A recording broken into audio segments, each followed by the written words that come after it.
Меня зовут Яна. Вот сейчас началась подготовка к Новому году. Ну вот, руководство Москвы просто замечательно подготовило город. Очень все прекрасно украшено.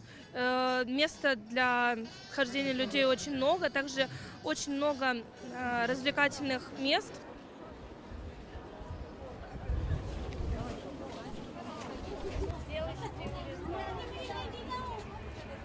Меня зовут Мария. Я в Москве учусь. На Новый год поеду отмечать домой к родителям. Так как Новый год — это семейный праздник, и вся семья должна собираться за большим круглым столом, ведь это традиция. Сегодня я специально поехала по магазинам, чтобы купить подарки всей своей семье.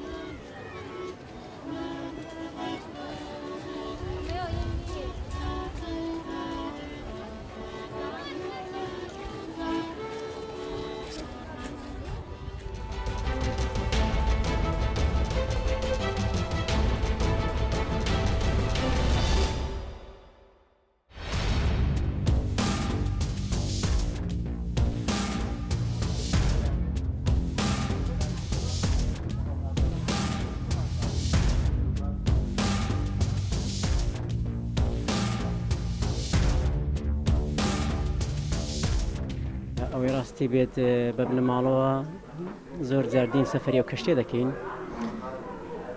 بێگومان تایبەتی ئەو کەشتێ چەندین تەبەقەیە و بەشی منداڵانیشی زۆر تێدایە ئەوەی ڕاستی بێ کە زیاتر دین سەفەری و کەشتێ دەکەین خۆشێکی زۆر دەدرێت بە منداڵەکان.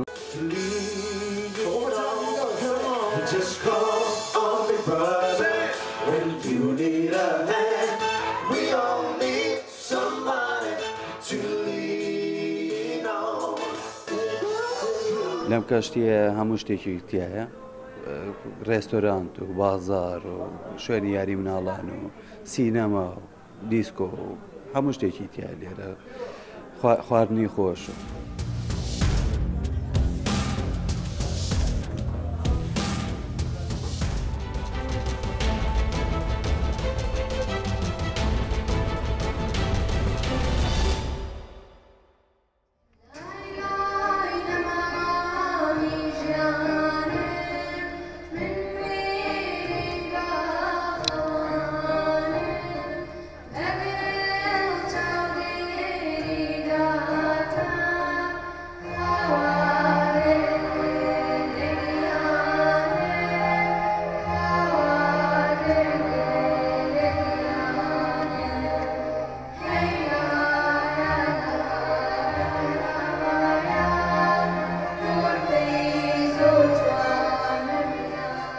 دەمانێت بیسەلمێنین کە لە کاتێکە لە بارودۆخێکی ئاوایدا باز دەکرێت سنووری سلێمانی دەفەری سلێمانی بە تەواوەتی تێکچوو بە یاخود ئاڵۆز ببێ نەخێر ئێمە دەسەلمێنین بەو کارە هونەریانی کە بەردەوامی ناخود و کارانی کە خزمەت بە ئەو نیشتمانانی سنووری سلێمانیەکە بەردەوامی لە خزمەتکردنی گەنجانمان.